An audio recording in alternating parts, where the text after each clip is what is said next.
सूरज ढलने वाला था। हरे भरे खेतों की धीमी सी हवा बह रही थी। एक शांत खूबसूरत गांव, सूरजपुर, जहां सुबह पक्षियों की चहचहाहट होती, दोपहर में खेतों से मिट्टी की खुशबू आती और रात को तारे आसमान में खुलकर चमकते थे। लेकिन इस गांव की एक खास पहचान थी। यहाँ एक बहुत बड़ा और शाही रेस्टोरेंट था, राजविलास रेस्टोरेंट। इस रेस्टोरेंट का नाम सुनते ही लोग कहते, अरे वो, वहाँ तो सिर्फ बड़े लोग जाते हैं, गरीब तो दरवाजे तक नहीं जा सकते। गांव के किनारे एक छोटा सा कच्चा मकान था, जिसमें रहते थे रामू, उसकी पत्नी गीता और उनकी प्यारी 9 साल की बेटी अन्वी। रामू रोज खेतों में मजदूरी करता, कभी 200 रुपए, कभी 150 और कभी कुछ भी नहीं मिलता। फिर भी घर में प्यार था। गीता हर हाल में खाना बनाती और अन्वी खुशी से सबको हंसाती। रामू अक्सर कहता, गीता, गरीबी में भी खुशी ढूंढना पड़ता है। एक दिन अन्वी अपनी सहेली तुलसी के घर खेलने गई। तुलसी उत्साह से बोली, अन्वी, पता है आज हम राजविलास रेस्टोरेंट जा रहे हैं खाना खाने। सच में? इतना बड़ा रेस्टोरेंट? तुम लोग जा रहे हो? हाँ, और सुन, वहाँ एक कप चाय 150 रुपए की है। अन्वी के मन में तूफान मच गया। 150 रुपया? हमारी तो 3 दिन का राशन आ जाए। तभी तुलसी के पापा आए। तुलसी ने पूछा, पापा, क्या अन्वी भी हमारे साथ आ सकती है? उन्होंने अन्वी पर एक नजर डाली, चुप, ठंडी, कड़वी नजर। नहीं, वो जगह सबके लिए नहीं होती।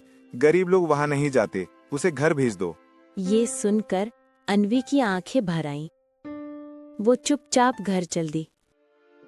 घर जाकर अपनी माँ से लिपटकर रोने लगी।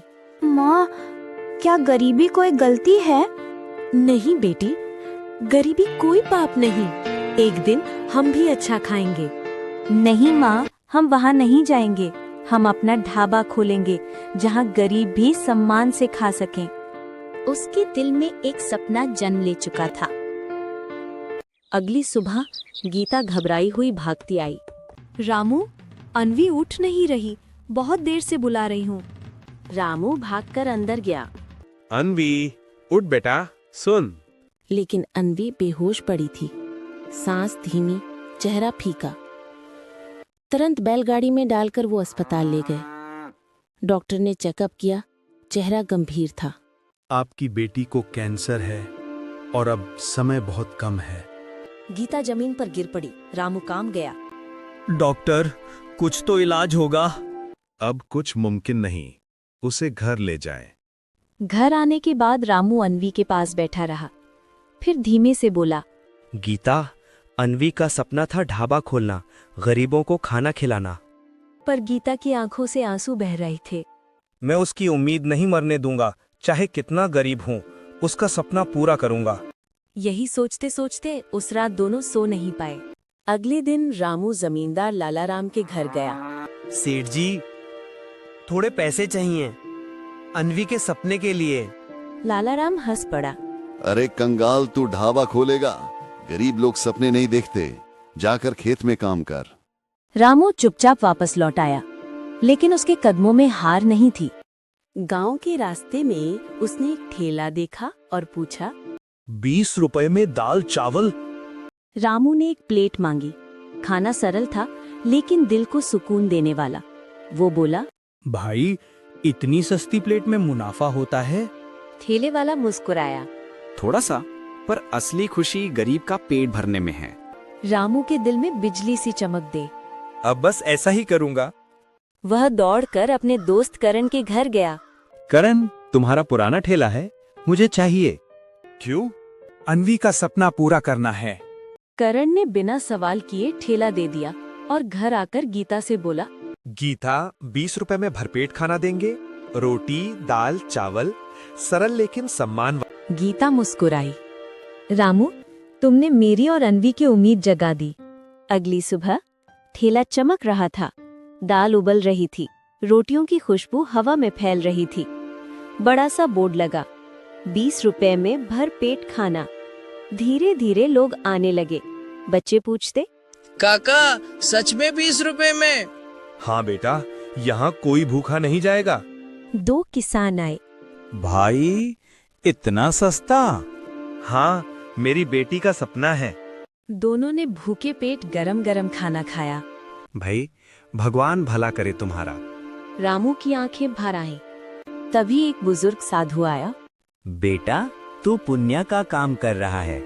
रामू बोला। मेरी बेटी बहुत बीमार है बाबा। साधु मुस्कुराया। तेरी बेटी ठीक हो जाएगी। रामू हैरान होकर बोला, आपको कैसे पता? जिसका मन सच्चा होता है भगवान उसकी आवाज सुन लेते हैं। शाम तक ठेले पर इतनी भीड़ लगी कि हर कोई कहने लगा, अब कोई भूखा नहीं सोएगा। रामू के ठेले ने चमत्कार कर दिया। गीता भी गर्व से बोली, रामू, पूरे गांव में तुम्हारी चर्चा है।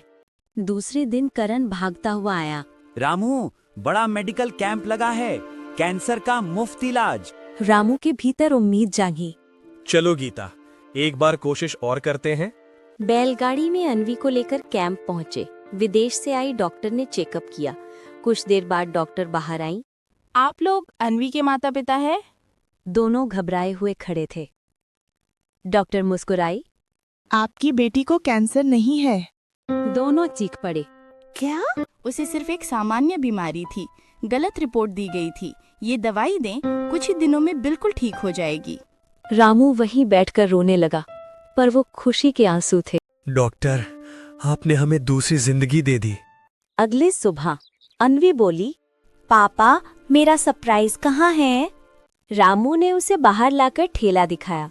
20 रुपए में भरपेट खाना। लोग खाना खा रहे थे, सब मुस्कुरा रहे थे। अन्वी खुशी से चिल्लाई, पापा, आपने मेरा सपना सच कर दिया। हाँ बेटी, अब सूरजपुर में कोई भूखा नहीं रहेगा। अन्वी बोली, पापा, अब मैं भी खाना परोसूंगी।